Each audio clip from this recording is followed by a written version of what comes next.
Hi welcome to fscookeryvlogs. എല്ലാവർക്കും പുതിയൊരു വ്ളോഗിലേക്ക് സ്വാഗതം. ഇന്നത്തെ നമ്മുടെ റെസിപ്പി മിൽക്ക് മെയ്ഡിൻ്റെ റെസിപ്പിയാണ്. അപ്പോൾ അതെങ്ങനെയാണെന്ന് നോക്കിയിട്ട് വരാം. അതിനായിട്ട് ഞാനൊരു പാത്രം എടുത്ത് വെച്ചിട്ടുണ്ട്. അതിലേക്ക് 1 കപ്പോളം പാൽപ്പൊടി ഇട്ട് കൊടുക്കുന്നുണ്ട്.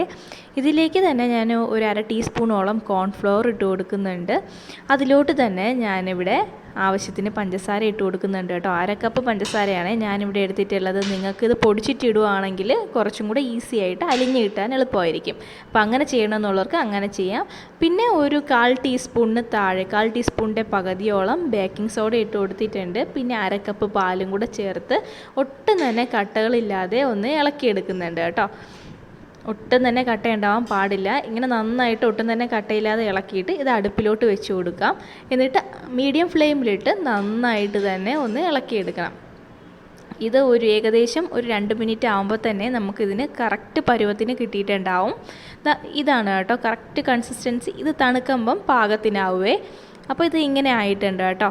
അത് തണുക്കാനായിട്ട് മാറ്റി വെച്ചിട്ട് ഒരു പാത്രത്തിലോട്ട് ഒഴിച്ചു കൊടുത്തിട്ടുണ്ട്.